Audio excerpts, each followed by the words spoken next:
Selamat datang di podcast kelompok 7 bersama aku, Daniela Gadisa Undita, absen 11. Bersama aku, Vina Hauzainul Muna, absen 17. Bersama aku, Kansa Putri, absen 20. Bersama aku, Dinar Ayu, absen 12. Kalian ngerasa gak sih pelajaran tentang keluarga tuh ternyata seru juga? Aku kira bakal bikin mikir. Benar soal patrilineal sama matrilineal itu kan, aku juga baru tahu kalau semua keluarga nggak diambil udah kayaknya.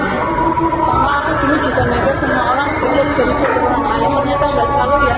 Betul, semua pasukan Indonesia jadi aku juga ikut ayah dan aku juga ikut ibu dan kedua-duanya punya ciri khas masing-masing. Nah kalau patrilineal itu yang ikut garis ayah, biasanya anak laki-laki yang dianggap penerus utama, dapat marga, warisan segala macam. Kayak di suku Batak itu kan cowok-cowok di sana sangat tanggung jawabnya sangat besar loh, apalagi yang namanya marga itu nggak semua. Iya, dan kalau cewek jika itu langsung ikut sama suaminya, ternyata enggak juga ya, jadi perannya lebih ke dalam keluarga dulu nanti. Nah, beda sama sistem matrilineal kalau itu garis keturunan dari ibunya yang dapat warisan biasanya cuma anak perempuan. Contohnya suku Minangkabau ya, rumah adatnya aja bisa diwarisin ke anak cewek. Keren sih menurutku, soalnya perempuan juga dihargai banget. Tapi walaupun begitu, peran laki-laki tetap penting ya, begitu kayak om kakak laki-laki yang mengurus adat dan keluarga besar. Wanita dari kedua sistem ini sih tetap bersama, tapi perempuan dan laki-laki dari kedua sistem ini sih tetap bersama, tapi perempuan dan laki-laki jadi nggak ada yang satu lebih tinggi dari yang lain. Setuju, semua udah ada tugasnya masing-masing sesuai budaya mereka, jadi tinggal jalanin aja. Aku jadi kepikiran budaya kita tuh keren banget ya, punya sistem yang beda-beda tapi tetap saling menghargai.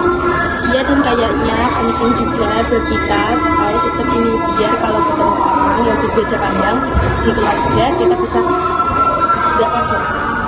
Dan lebih dari itu loh, kita bisa lebih paham dalam sejarah atau adat istiadat dari partai sendiri, jadi nggak cuma ikut-ikutan doang.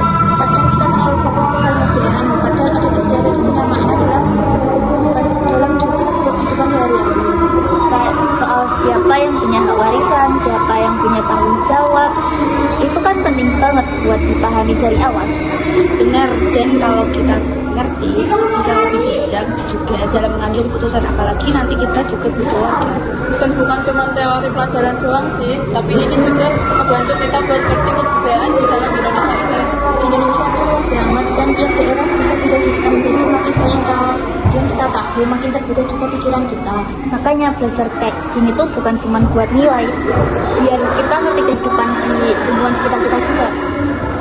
Dan semoga kita harus jaga lingkungan dan budaya-budaya itu ya, walaupun zaman makin maju. Iya, soalnya walaupun sistemnya beda, tujuan tetap sama. Jadi warga harmonis, tapi tentram, aman, dan saling mendukung. Dan yang paling penting kita tetap saling menghargai karena semua budaya punya keunikan masing-masing. Ya, semoga kita bisa terus belajar dan tetap bangga jadi bagian dari masyarakat yang kaya budaya kayak Indonesia. Oke, sampai di sini podcast kami ya. Kalau ada yang berbeda pendapat, tolong komen. Wassalamualaikum warahmatullahi wabarakatuh. Dadah.